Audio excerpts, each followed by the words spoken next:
People lie, numbers don't. They don't lie. Whatever the spreadsheet is telling you, that's the truth. Whatever someone that's in your ear is telling you, more than likely has motives. So I'm known for Agave Kitchen, downtown Hudson, and then built a satellite during COVID, right at the beginning of COVID, at Exit 4, and we call it Agave to Go-Go. I first had specialized in to-go food, but now it's a full-blown restaurant, full-service liquor license, all that. I created a little ghost kitchen in it called Satino's Pizza. And then just because during COVID, all the restaurants that were getting shut down in Minnesota, a long-standing pizza shop, second-generational pizza shop or something it was, I was told. We went to an equipment place, A to Z Equipment, and they had these two huge ovens from like the 50s or 60s. And I was like, I bought them for like a memento. That's where the taste is too, isn't it? Yeah, it's it like is. But I bought it as like a memento of, this is real life. This is happening. I don't want to forget this lesson that we're learning. And so I decided to, a year and a half ago, to fire them up and start making pizzas out of it. You know, it started off for like shits and giggles, but it turned into a full functioning restaurant inside of To Go Go. It's a big kitchen, huge kitchen. So we do a lot of our prep out of it for food trucks. Mm-hmm. We have food trucks. And then. How many food trucks you got now? Two. Two? Just two, okay. Yeah. The third one in the works. Okay. It's fun. Yeah. It is fun because it's. Yeah, I mean, you just don't know if you're going to get your butt kicked that day or if rain's going to shut it down. But I've got 3 daughters, and one of them's in college, and it's how she's paying for her college. It's no student loans allowed in our house. You work for it. You know, you go to a school you can afford if you're going to go to school. So I'm different than a lot of people on that stuff. Interest sucks. Yeah. So, and then some commercial buildings, and then. Not by choice, but a few residential. Mm-hmm. So do you, how many commercial buildings do you own now? 9. 9? Okay. So you're building your portfolio that way too. Was that by accident? Yeah. I was just going to ask you, was that originally on purpose? No. So I have one of my best friend, doesn't do social media, nothing. His name's Trevor, just has that FU level of money because of residential properties. And his portfolio is residential properties, rentals, everything, twin homes. And Beast. How many units does he have? I don't talk his business. Yeah, that's him. Yeah, that's him. Because totally he's very private about that stuff. Okay. Well, I respect that. And if you surround yourself with potheads, you're going to become one. You surround yourself with people that love to talk money, ideas, growth. Versus he said, she said, guess what's going to happen? It's going to happen. You're going to become wealthy. And it all depends on who you're hanging out with. You are the result of the 4 people you hang around the most. Yeah. Bottom line. If you're hanging around 4 people who love to drink, you're going to be a drunk. Hanging around 4 people that have no discomfort with talking about money, you're going to love talking about money. And that's how it was. Never in my life did I have intentions on being where I am. It just happened by hanging around the right people, and it just clicks, you know. Yeah. I didn't take a day of life serious until 33, maybe, when I started having kids. I mean, that's when it kind of clicked. It was like, you know, eat or be eaten. Yeah, this is important. Mm-hmm. So you grew up small town dude. Grew up in Roberts, horse and cattle farm, yeah. Yeah, horse and cattle. Same one your parents have now? Nope, they downsized. Okay. My dad's just got a small little hobby farm now in Woodville. Okay. It's got 3 horses and whatever the Amish bring by. In the wintertime, sometimes it's some goats or pigs. You know, you just never know. It's fun. Yeah, but you were like truly small town. Yeah, life, right? Yeah. Absolutely. Out in the country, for people that don't know, this is like rural living, farm living. Yeah, you had scars from ATV accidents. You knew how to change your oil. You knew how to get your truck buried. Yeah. You knew how to operate it. Were you doing farm work? We were doing farm work, but not like thousands of acres like, you know, some of these farmers are, but it was small. Yeah, but did you grow up with the idea like you had to get up in the morning, you had to go feed the cattle, or did you have that level of responsibility? We had to do chores in the morning before we went on the school bus. and after school, of course, mainly feeding the calves. And then you had to go in the hayloft and drop down, like 10 bales of hay on one side, 10 bales of hay on the other side, and feed the hay to the milking cattle. But never had to do the grain, we had it wasn't difficult work. It was just farm kid work. But it also resonated, translated over into our athletics. I mean, we had just farm kids. I mean, stupid strength kids in our been doing high it school. Since they're 6 years old, Yeah, kind of thing, right? But yeah. Operating tractors. When you grow up on tractors and equipment, skid steers, only the ones with common sense live. It seems like, because back then skid steers didn't have cages on them. I mean, I've got a picture of my Uncle Tom in a skid steer without a cage on it. I mean, just the dumbest shit that we used to get away with. I mean, tractors that will just run you over. But yeah, old equipment, right? Old equipment. So you did the small town Yeah, life, yeah. right? Did you go right into restaurant business? No. Did you go to college, or what? No, didn't go to college. I was real low in the totem pole when it came to college or high school. Yeah. So out of 72, I was 69th in the class. I had to have help to get. So I was to just 272 graduate. out of 274. Yeah. Yeah, right. Jeremy Meyer, if you know him, and one other Yeah. person were behind me. I don't know who that other guy was, but couldn't have been very good. I still remember his name was Mr. Stiesel, our guidance counselor. Yeah.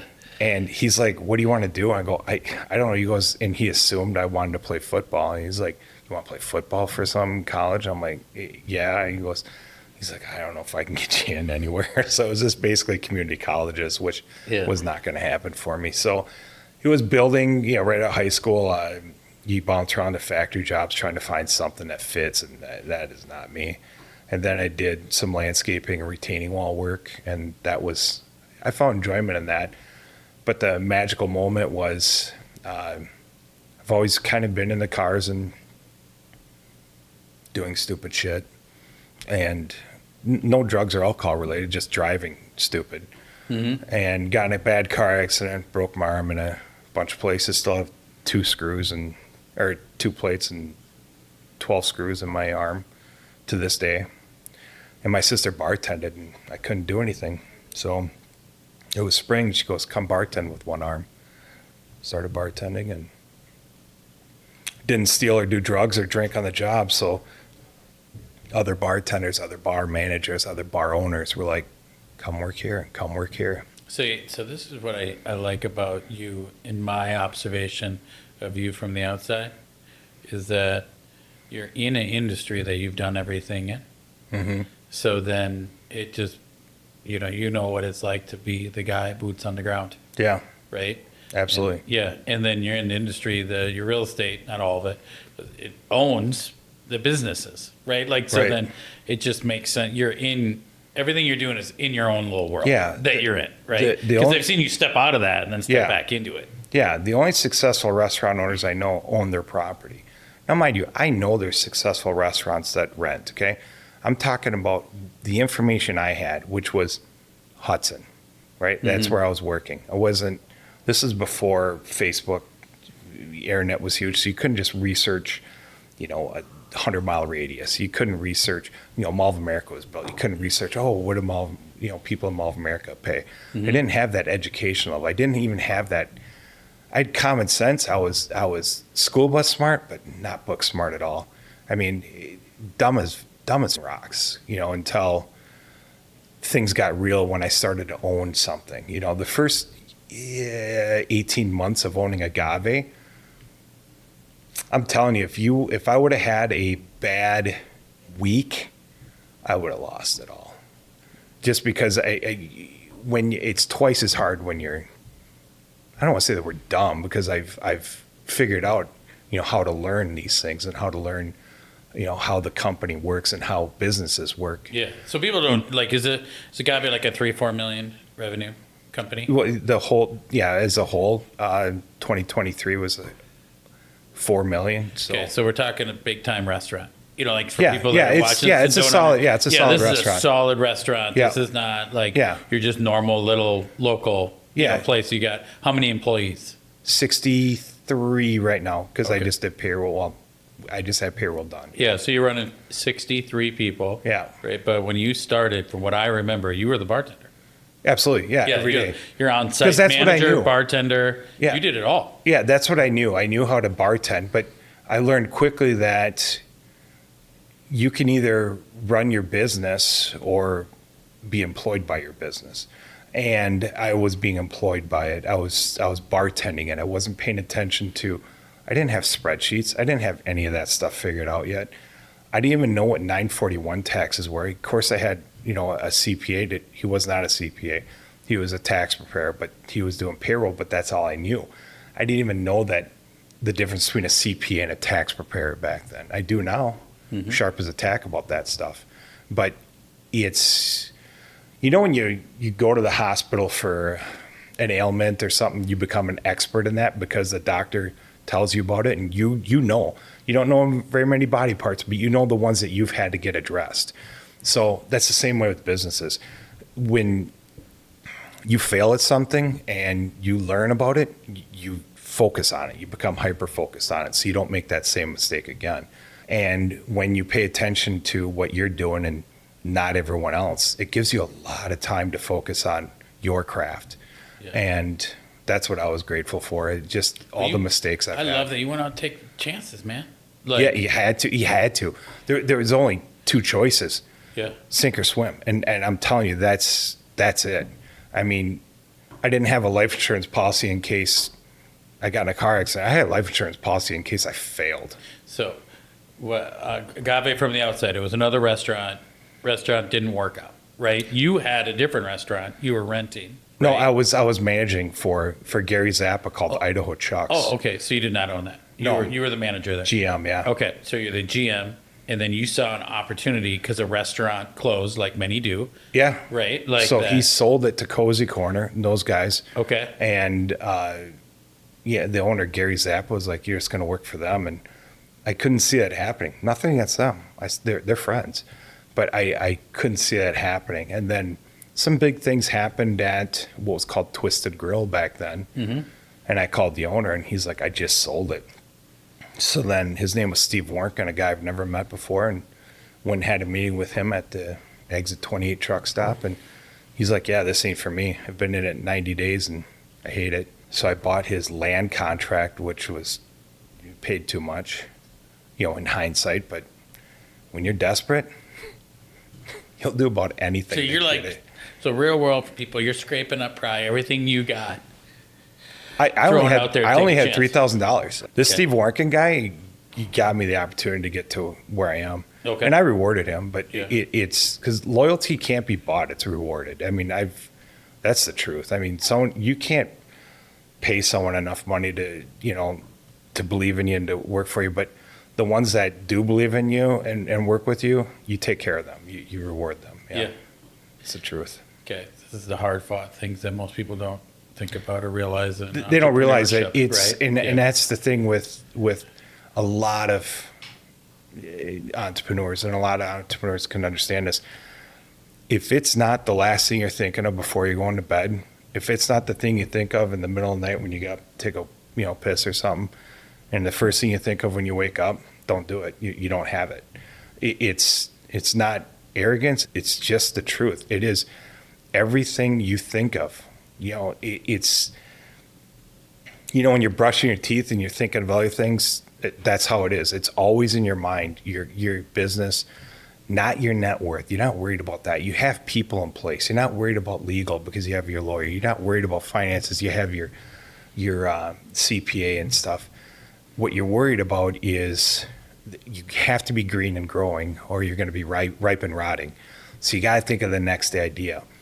And there's no original ideas, it seems like, anymore. So you're trying to take other ideas and craft them to be your own idea, so it looks thought out instead of just copy and paste. You don't want to copy and paste stuff in any line of work. But you can swipe and adapt. Yeah, like, that's a great idea. Yeah. And I'm going to put my flair on it. Yeah, exactly. Right? Like, yeah. Totally. Yeah. So that is the beauty of the internet nowadays, though. Yeah. You can just go out and learn from other people. You Swipe can. and adapt their ideas And it can work just like that, which is so amazing versus you and I back in the day. It's like you had to find a book, an audio book, right? Like, So it was. yeah, like there's no YouTube, but like now you can look up an exact plan of an idea. You can and learn. have it. You can learn from other people's mistakes a lot easier. Yeah, totally. And that's the key, is just researching where people went wrong. If someone asks for help, always take the opportunity to learn from their mistake or to help learn how to fix their mistake. Whenever a restaurant reaches out or food truck for a little guidance or suggestions, I'm always open to the idea. I will drop whatever I'm doing and I will give 90 minutes to 2 hours to helping understand what their problem is and giving them best advice. And a lot of the times I don't have the answers, but I surround myself with the people that do. And that's a key to success too. And I'm not saying I have this enormous amount of success. No, I have a happy life. And that's so much different than what other people, strive for. Like, I have a friend it's a jet. I have a friend that's, multiple homes. And it's like, I don't have that. I love my house. And you've been to my office. I have my rally car in it. I mean, that's life. I mean, I figured it out and I'm happy about it. But you still got a nice house and a nice life too. yeah, right, yeah. like that. No, you're right. You're right. So, but I've also surrounded myself with people that are smarter than me. So something I think that you've done cool, like as you built your business, you've had a lot of long tenured employees, and obviously in the restaurant industry, it can only last so long. Right. Because there's kind of an age bracket. It seems like that typical in the front of the house. Yeah, you know, right. right. Like Yeah. that stay in. And I loved how you would do like yearly vacations. Like Yeah. you do like a yearly trip. What was that? So we didn't do it for COVID. So anyone that's worked for me for 5 years, we go on a 2-day excursion somewhere, just Nashville, Key West. That doesn't matter. Vegas. We didn't do it for 2 years, 2021, because we went to Miami in January of 2020. So it was like, you're hearing about COVID and, no one's really making a big deal of it. We get back and all of a sudden, this person's not feeling good. And all of a sudden you hear about it and, we're going to, things are going to be get shut down. And we're like, shit, this is crazy. But yeah, then we started to back up again, the 5-year staff trip. But yeah, I've got my top 3 kitchen guys have all been with me over 20 years. I mean, Breeze on Telly, I can't get her to quit. She's been working with me since she was 14 and she's in her 30s now. She's got a career and everything, just won't quit. But yeah, I'm very fortunate with the amount of staff I have. Shout out to Bree, great client of our team too. So. Yeah. But I'm very fortunate to surround myself with good people like Andrea. She was my GM for many years, and she took a position with Jerry's Towing, being their HR director.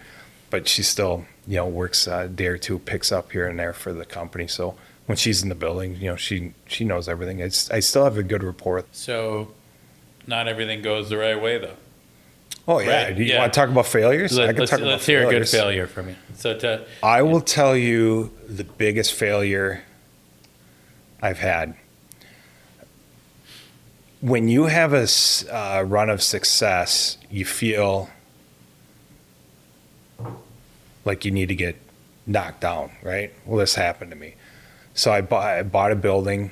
It came available. And that's the other thing. A lot of building owners on Main Street, they'll just come to me because, hey, I'm going to put this up for sale. They know I'm going to keep it there. I'm not going to flip it into some weird project or someone from outside coming in. It just happens.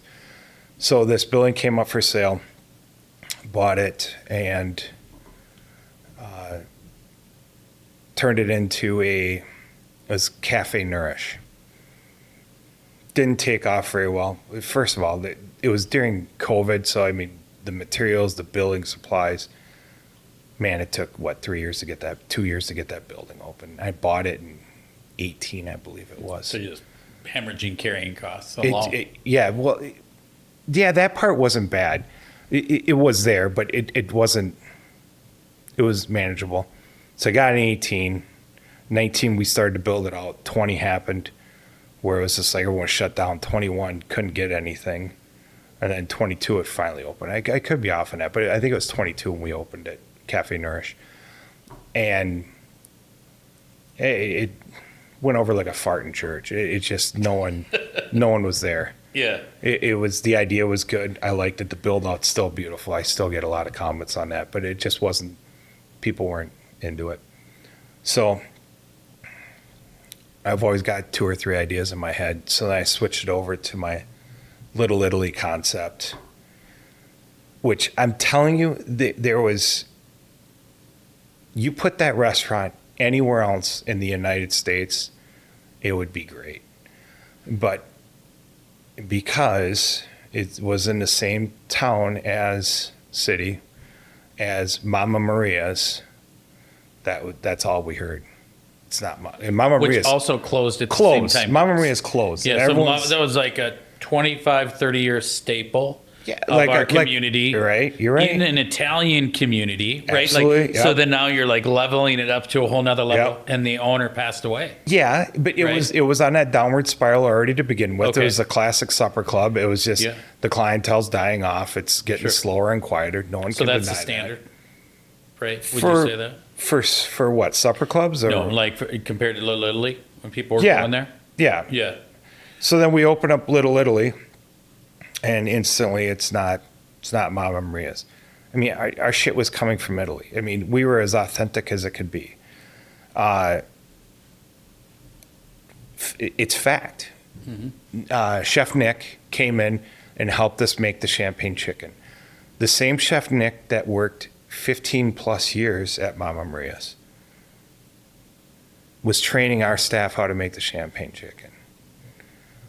And it was, Chef Nick was getting frustrated with it even. He's like, it's the same, right? And so that was brutal. It was very humbling. It didn't work out. And I would fight. I fought through it. I'm like, I'm going to make this work. It's going to work. I'm going to make it work. And then I brought in this young Italian chef that was going to, he's like, it just needs a whole new makeover. So then he made it Tre Zia, which was just too Italian. I mean, the whole menu was almost written in Italian. And that did not go over at all. And then we went back to Little Italy because I only had it Tre Zia for like 3 weeks. And I was like, yeah, no, back to Little Italy. So put it back to Little Italy, and I keep track of comments, right? So the toast system that we have, every day there's a thing to type in manager notes, comps, stuff like that. So you can reference it. So I had a spreadsheet, and it was my 100th complaint of it not being like Little Italy. I just closed it. Or not being like Mama Maria's? I'm sorry, you're right. Not being like Mama Maria's. 100th complaint. It's a little comment, just a little snide comment. Such a weird thing, right? Well, but it is what it is. Dude, restaurant owners are like wide receivers in football. We're talented, but we're so sensitive about just the dumbest little thing. And Mama Maria's never did anything wrong to me. I ate the place. I loved it, right? There's not one single rip I could say about the place. But its customers did not like Little Italy. And it just wasn't Mama Maria's. I never really got any solid feedback. Because, this is my observation as being a little bit of a foodie.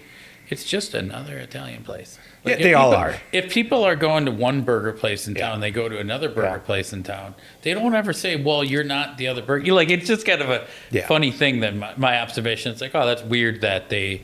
Yeah, so when I got the 100 to 1, I was like... Maybe it's all those old people that are like, then the old people complain, right? Who knows? But when I got that, I was like, okay, I'm done in 2 weeks. Actually, I think I said I was going to close it at the end of the year. And then I just one day woke up and I'm like, why am I doing this? Why? Mm-hmm. Closed it up. And then, then you have a wonderful conversation with your CPA at a table similar to this. And he's like, yeah, you lost about $230,000 on that project. Fun. Yeah. Bad. Imagine having a Lamborghini Huracan and just throwing it. I'm just putting it in car terms, you know. Yeah. So I'm making I think I have my last payment on here this week. I have it down to like $2,000 on that disaster. Yeah. No, you leased the building though I leased the building out. to a concept that's killing it. Yeah, it's a concept that's killing it. So Yeah. my return of investment on that will be 16 years. Yeah, on the from how much you lost. I don't mean to laugh. I'm laughing. I'm laughing from my own pain. No, I know. Hey, Yeah, it's okay. It's not at you. I'm laughing with you, thinking about And myself. you know what? Yeah. I love their success. I love Yeah. it. And you know what I did in the lease for them? I gave them a 90-day out. Tell me a commercial lease that does that. There isn't one out there. Gave them first right of refusal. So it's something happens to me, they'll own the building. They're very good people. Yeah. They're very good people. And breakfast, why didn't we do it? You know, why didn't you do breakfast? I hear that because I didn't have a chef that would do breakfast. I have a chef that can't do breakfast. His idea of eggs comes in a bag. You can't do that. Breakfast is you got to be there at 4 or 5 a.m. and you got to do it right. There's no dancing around it. Yeah, what a complimentary business. It's a great Right. business for downtown. Yeah, like just a complimentary Yep. business that drives people. Yep. That drives attention to your real estate holdings. I think, Yeah. it's just supporting your entire business structure. Yeah, I was very grateful, and they found me. I mean, this was new to me, closing a restaurant. Closed a restaurant, failed, and then it wasn't 2 or 3 days, and I started having people message me, "What are you gonna do with the building?" I don't know. I just wasn't in a good headspace. Not depressed about it. Just, when you get knocked down, you get humbled a little bit. You just need time to straighten out your brain, and then you stand up and okay, now I'm back. I'm over it. But then people were like, "I'd like to rent it. Hey, I'd like to walk through it." And at the time, I had a friend that was in commercial management, right? But he had his own motives on who he wanted in there, and I just didn't follow his lead on it. But I found the right person. I'm not pushing religion, but when you get those gut feelings and stuff like that, listen to it. And that's what I did. Spend some time in meditation or prayer, whatever you want to say, and they were the people, and it was the right choice. They came in, they didn't knock out any walls. They, changed some of the decor, like the picture stuff on the walls and stuff. But everything happens for a reason, because I had this $40,000 Rationale oven in it from France. It's like it steams food, right? Fantastic oven. Every commercial kitchen should have one. And they didn't want that in there. Cool, no problem at all. So we had to take out the windows to get it out, because the kitchen was built around this damn thing, because it has to have its own drain, water supply. Took it up to exit 4, and now we do our own proteins. We roast our own chicken. We do our own pit beef. We do our own pork shoulder now. We do, we steam our chicken wings now for paring them. It's just heightened the level of our food quality on our proteins. Just having it up there. It's just, green and growing. Again, don't ever just sit there and go, yep, this is fine. We're going to keep this burger or chicken sandwich the same for the next 50 years. No, you got to always be evolving in our line of work. So how about so what is the biggest lessons that you would say, like looking back on that now, if there's a couple of quick lessons that you would say that you learned from that? Trust your gut. Stop trying to force something. And this goes from like relationships, personal relationships, business relationships, interviewing people. It goes all the way to looking at a spreadsheet. Remember a couple things. Trust your gut. Always trust your gut. The second thing I would say, people lie, numbers don't. So they don't lie. Whatever the spreadsheet is telling you, that's the truth. Whatever someone that's in your ear is telling you, more than likely has motives. And, well, that's a great idea. That's a great idea. I don't need head bobbers around me. I need people that will, call you out on your shit, that will say that item sucks. I get more enjoyment out of someone emailing me with constructive criticism than I do a, 5-star review. Everything's fantastic. Okay, that's expected. I expect the 5-star experience, like with food and stuff like that. What I want to hear from someone is saying, hey, I'm trying to just make something up in my head here. Hey, I didn't when I reached out to you about the fries. Yeah. Do you remember that? Yeah. And I literally did it as a friend of dude, I don't know what's going on. And you're like, oh, I know what they did. They grabbed the fries at the bottom because you got all the little fries. Yep. But I'm over here actually wanting to help. Yeah, not as a complaint. We hand cut all of our fries, but these big bins, the greatest fries ever. The big long fries are always on the top, right? Because everything shakes down and stuff like that, and you get a bag of just like the misfits and the small ones. But if someone doesn't tell you, how do you know? How do you know? Right? Yep. That's the way I look at it. I think people think that they shouldn't give feedback at a restaurant. They should always give feedback. So how often you go out to eat and people have something bad and they're frustrated, so they don't say anything. But if you, I feel like it's the other way. Instead, you're not bitching. No. You are giving proactive feedback so they know to fix it. If you love something, you want it to be around, right? Yeah. So if you want to help a restaurant, just become a shareholder. How do you become a shareholder? You actually vest your interest into the place. You help the management. You help the owner. You see the trash is overflowing in the bathroom. You don't just ignore it or take a picture of it and post it, wherever the hell.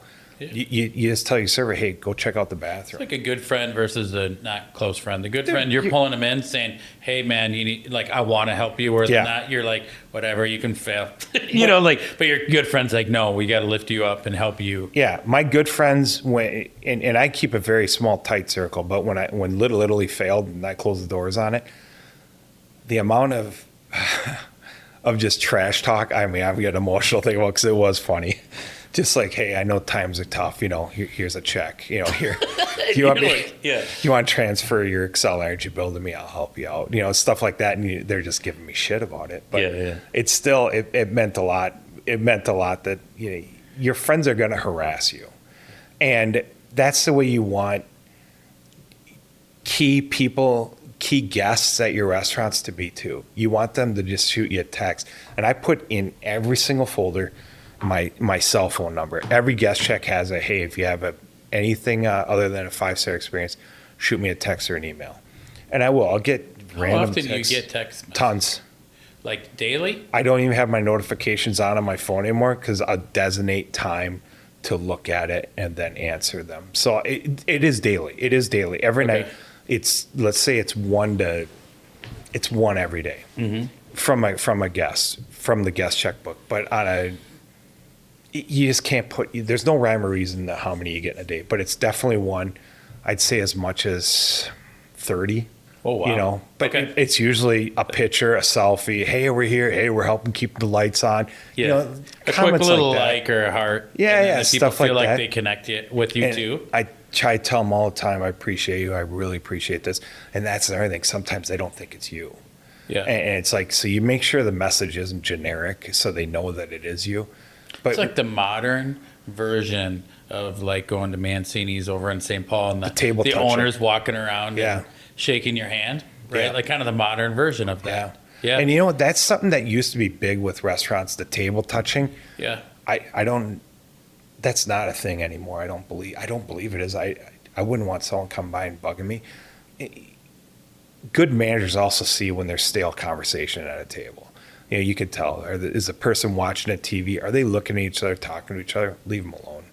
But it's table touching was a real big thing back in the day. Let's talk about a real world success thing. Okay. Yeah, go ahead. All right. So I feel like for myself, I've had a fair amount of success. You have. Yeah. And it hasn't been easy, just like you, right? Right. Going from dirt poor to, having a little pile here. Right, where you're not worried about, you're aware, but not worried. It's different, right? Big Probably difference. actually better because you're high level viewing on everything. But here's what I found for myself. is you said something that the more successful I've got, my circle has gotten smaller and smaller. But there is a group of people that I'll share anything with, right? And you have that same feeling that Yeah, I do. because you can't be transparent because Yeah. people get weirded out by you. Like at your level of transparency on certain things, you got this group, like I got maybe 10, right? That I can actually have like really candid conversations with. And I think that this is a common challenge that people have as they get more successful. They don't know who to talk to anymore. Or as you're growing, your group that you had, they can stay friends. You can stay friends with them, but that's not the group you're going to grow with. Right. Right? You're talking about your friend Trevor that's pushing you. I got other friends like that too, right? Like that, there's inspirational and aspirational, Right. right? Like, so how's that working for you? And like managing your group, do you seek out new people No, to learn from? I'm so protective of my piece. Okay. Look at it like this: when an elevator goes to the top floor, it lets people off. That's it. That's the statement. And Tell me, I don't know where you're going with that. Like, I don't know what you mean by that. when your mental focus is different than other people's mental focus, Yeah. like imagine this: imagine you're with your manager crew, and let's just a pizza, right? Let's make this pizza feature. Okay. Let's do it. Okay, well, go make it. I want to try it. There's different levels of detail, intensity. Anyone can have a great idea, but who's going to follow through with it? And that's the thing. You can. How do you say without sounding like an asshole? You have groups of friends. You have the group of friends that is like, let's say you're A tier, that's going to help you make the pizza, that's going to be stand there, that's going to tell you if it's either great or shit, right? Then you got the B group that'll be like, hey, tell me how it is. They're not there doing the work with you. They're not there calling you out on it. They're the ones that call you and say, hey, how's it going? No, like when I call Trevor or Lee or something like that, it's like, what do you got on your agenda today? Yeah, I don't care how you're feeling. What are you doing to better yourself today? What are you doing in your books today? What meetings do you have today? And they'll do the same with me. And then you have the ones that are the cheerleaders or the head nodders that are just like, oh, that's a great idea. Yeah, it's good. Let's do it. Let's do this. But they don't want to do it. So when you get in the elevator, you're all in that same one. But then you drop everyone off on the way to the top floor to actually get the work done. And your circle, I'm 52. Probably if I call 3 people multiple times a day, that's my inner circle, probably 3. And then you've got the ones that, you call once in a while, like trash talk the Bruins or, your favorite football team or something like that. You still have enormous amount of love and respect for them. But you're not going to call them to talk about a balance sheet. Yeah. What I've found is there's a time in life where as you're succeeding, or maybe you're grinding in the background, it's like a fighter that's training by themselves. And all of a sudden they step in the ring and they win. And no one sees all the sacrifice they had to do in the background at the gym alone. Yeah. Right? So then as you're going through, you got to try to find this posse, this group, right? That clicks with it. And there's like this alone time when there's no one that you're running with. Do you know what I'm talking about? Where it's like, it's just you and your own mind at your own time. I can think of myself maybe 10, 12 years ago being in that world where it's just like grind, and you're alone. I feel like there's probably some people that might feel like they're there right now. Can you speak to that person? I do. A lot of people see the shine, they don't see the grind with a lot of things. They see your success, but they don't know how you got there, but it must be nice. It must be nice, Andy. Lucky. Yeah. You're so lucky. So fortunate. Yeah. Right? Like, right. Yeah. But and I know if you're entrepreneur people that watch this and listen to it, they will know this when I say it. Being an entrepreneur or being entrepreneur minded, because you can be entrepreneur minded. When I managed for other people, I was entrepreneur minded, not knowing it. It was just that mentality. it is lonely in a very good way. Because when you're alone with your thoughts, you're so laser focused on that stuff, and you can solve your problems. You can see your problems. You can figure out your problems. But when you find other people that are going through the same challenges or struggles, and they're hard to find. But once you find them, you just latch onto each other, and then you share your ideas, what your struggles are. Now you got two minds on the same problem. Mm-hmm. And then when you get intelligent enough to find an entrepreneur-minded lawyer, an entrepreneur-minded CPA to protect you, you don't have to worry about that stuff anymore. When you don't have to worry about certain things and you could focus more on growth, development, it's great. Yeah, it can be a lonely road. Yeah, right? but it's not lonely like depression lonely. There's a big difference. That's not what I'm talking about. I'm talking about it's that cigar in the evening where it's like you have your phone off and the kids, you okay, Dad? Oh, I'm great, because you're in that zone. Yeah, I also think like some of the funnest times is in the grind, right? Not when like maybe it's all clicking and it's rolling. It's like in the moment when you're really getting after it, that's like actually the most rewarding time, where you maybe for you is like the first time you hit, 200 in revenue in a month or whatever it was, when you're like, yes, right? Like, because you become numb to it after a while. Then it's just not that exciting. It's just like another thing that you're doing. Maybe you can relate with that. Yeah. Absolutely. I can relate to all that, the victories. And with that, the defeats. Yeah. It's the defeats. Sometimes that's the lonely time. That's the introspective time, where you have to really stand back and sit back, and that's where you got to give yourself freedom, right, of time, of whether it's in the morning or night, whatever type of person you are. Midday, you're going for a run. Whatever your deal is, of being able to give yourself brain space to be able to say, but I gotta process this. And sometimes I feel like even in your defeats, you cannot think your way out of it. You just got to get through. Right. And that's two things. One is you could lose everything, but you can't lose what's between your ears. So that's the thing I wish I was able to get out more to people is the successes and failures that you have with solving problems. That's the thing that you realize as you get older, you get better at solving problems because of your past, all the things you've experienced. But nothing beats the energy and the arrogance of the youth. I mean, when you're in your 20s and you just feel like you can take on the world, like you, and I'm sure every viewer knows your motorcycle accident, you're indestructible when you're young. Yeah. And when I was indestructible till I got in a car accident, when I got my bell rung on that, I still, when I track my car, I'm pushing it maybe 70%. That's it. I'm not going all out anymore. I got too much to live for, and it's not about money. It's about time. It's about who you get to spend it with. That is so important. And that's the thing, the biggest challenge I have with one of my inner circle is he is motivated because he compares himself to people like Jerry Jones and stuff like that. And like the owner, yeah.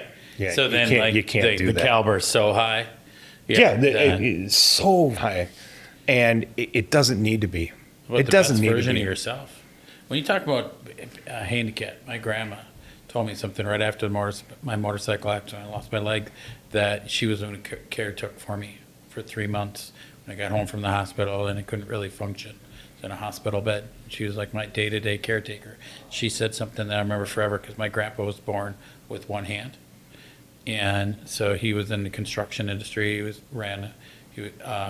the captain of a riverboat, and he grabbed those like big giant tug rope, the ropes that are on those giant barges, and just wrapped it around his arm and pulled it. He just figured out a way to make it work. And he had said to my grandma that the only place you can be handicapped, because people would say he's handicapped, is between the ears. Mm-hmm. And that just rang true to me, that it's like, hey, my brain still works just fine. Yeah. So there's no excuse, right? Like, and the beauty of our between the ears is we can retrain this thing to whatever we want, right? Like you and I, like I'm second from last, right?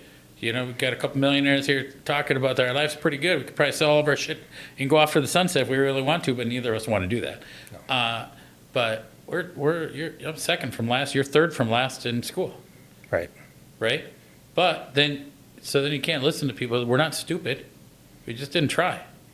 There's a lot of things about that. So when you're talking about losing your leg, look at it as a computer. That's a hardware thing. The software thing's the mental part between our ears. And we're constantly uploading the latest data, the firmware, the malware, anything to protect our brain, right? But we do let things in there bad. We let things in there good. So when it came to, say, you and I being at the bottom of the class, what are our options? The military? I did not have the courage to do the military or the commitment. Couldn't do it. And that's why I think I admire the hell out of people that can do that. Wow. When I was 18, no way I could have done that. So it's like, okay, well, I'm going to be doing manual labor the rest of your life. But then I saw, God rest his soul, Lenny Triebold, just beating the hell up, doing asphalt since 1972. He was shot. I was like, okay, maybe this is not the line of work. And I'm telling you, it was that car accident that got me into bartending that, I did bouncing before and stuff like that, of course, because it was cash and readily available and everyone wanted you to do it. But when I started bartending because of the result of the car accident, I was like, okay, it doesn't feel like factory work. You're making money. It's all based on personality and relationships with people. And in our line, in that line of work, you meet everyone. It doesn't matter what education level you're meeting people that have their shit together and people that don't have their shit together. And you know what you learn from bartending too? Not to drink on the job. Oh, I did that sometimes. Yeah, not too. let alcohol control you. I feel so like much. You know what most bartenders is actually super street smart. Mm-hmm. They learn a lot of street smarts where we know a lot of educated people that don't have street smarts, right? And there is a distinct difference. And that's just like the difference between being smart and entrepreneurial business owner smart. It's not the same skill. No, it's not. Yeah, like it's, can it cross over? Yes. Do they kind of teach it in school? Sure. Right? But that street smarts, there's something to be said about that it can go really long ways as long as you're not too technical of a business. You learn to respect people too, because there are people that will, first 10 years of bartending for me, I'm making more than most of my professional friends. And it's, oh, you're still doing that bartending job? You know how many times my parents, who never had a huge career move or anything like that, were like, when are you going to stop doing that? And I still don't believe my parents know exactly what I own. I think they know I'm doing okay, but, my dad, it's just not his place. He's only been to Agave maybe once. I still remember my grandmother begging her to come see me at Barker's because I was a bartender and she came to it. And she couldn't believe that a Reuben was $7.95. I was like, Grandma, I'll buy it. Because they just don't understand that. But it's, they'll go to Agave to go for like some pickup food or something like that. But it's you'll find the people that believe in you the most are people that don't even know you. And, the biggest supporters that you'll have are the people that don't even know you. And I don't know if it's, envy, jealousy, or just, you were that dumb kid growing up. How did you figure it out? There's no way you figured it out. But when you're at the bottom of the class, what are you supposed to do? You have to figure it out. Sometimes I think when you're so smart and so educated, you wouldn't take the chance. Like you. That's what it is. You going in with the contract on Agave. Yeah. Just take it. Like, that's such a ballsy move. Well, it was a contract on Twist the Girl. I created Agave, Yeah, so, but I'm meaning, like, you had nothing. Nothing. If you were, like, super educated, you'd probably be like, this seems like a really bad idea. Yeah. Right? But for you, you're like, well, I got nothing else. I'm like, why wouldn't I give it a try? I feel like for me, it's like, well, I'm a construction worker. I know nothing about the mortgage industry. Why wouldn't I give it a try? I didn't even know what a mortgage was when I was selling mortgages at first. Right. Right? And just saying, well, I don't know any better. Like, I'm just going to try it and just see if I can learn. And see if I can figure it out. If I want to give myself anxiety and my heart rate go up, all I got to do is think about 2008, 2009, that every single day of being in the building from 10 a.m. till 3 a.m. because there was no choice. I mean, the 28 days we took to build it out, Breeze on Telly, who still works for me, saying to me, big heartbreak moment. We're standing there like, so you see it? And she goes, no, I don't see this happening. I'll never forget it. I'll never forget it. It's just like, it's in my soul for the rest of my, forever. Yeah. And it, you get it open and fear. I mean, fear, just raw fear can really motivate a person. Fear of failing, fear of being who they said you were going to be, fear of, your former boss is just like, yeah, I give it 6 months. I give it 3 months. That shit. That fuel you? Oh my God, yes, that fuels me. Yeah, and you still lie to yourself to try to find that not anger. It wasn't anger. It was just. Was it chip on his shoulder? Did you have a chip on his 100%. Yeah, 100%. Yeah. Not now. I mean, like with Pete with Barkers, we were talking yesterday. It's not there anymore. You know, he had kids, I had kids, and things changed, but he was such a great person to have not like you, because it was, he's on your ass, he's on your heels, and he'll play it off like, oh, I didn't give a shit, and it's like, yeah, you did. I can't. Yeah, my first year was 2 million, 2.1 or something like that downtown, and it's like that put a dent somewhere downtown. So yeah, it all. Didn't come out of thin air. It came out of someone else's pocket for a bit there. No, but then you fuel each other. Yeah. It becomes irrelevant. You just gotta have someone to chase, right? Like you gotta have someone chase. You gotta have someone. Jerry Jones, a billionaire. Yeah. But you gotta have you gotta have someone chasing you too, though. Yeah, achievable though. Yeah. Like where it's so unachievable, it's like I think I'm chasing it. That's not the same as the runner that's just ahead of you, and you just need to pass him. Right. Versus Jerry Jones is frickin'. You don't even see him. Yeah. Right? Like, so you don't even know if you're running fast enough. Yeah. Or slow, there's no pace setter. There's got to be someone that you chase. But then I do agree that eventually, like for me, just work my way out of that. So then the person I'm chasing is me, the best version of myself. Yeah. Not really anybody else anymore, but I want to be competitive and you want to beat other people.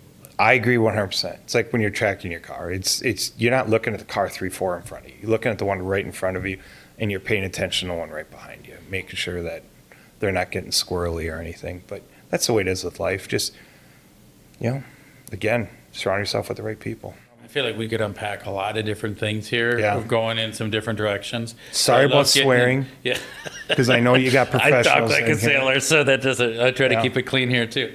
But I really, really do appreciate your time, and I feel like just being real with people about journey and what it's really like. I think sometimes you just, in the social media world, it's all bullshit, right? Like you don't get to see this. You get the highlight reel, and then the highlight reel a lot of times isn't even a real highlight reel. No, it's a fake light reel, right? Like it's not the real thing that's actually happening for people. They're just changing things to make it look like maybe it's not even what it is. And some people, like it's just, you get it. Like it's I like real stories, what's really going on. And I think that will help a lot of people. So I appreciate your time. Yeah, I appreciate you, Andy. You're a good friend, longtime friend. So if you ever need me to fill in, I'm your guy. Cool. Thanks, bro.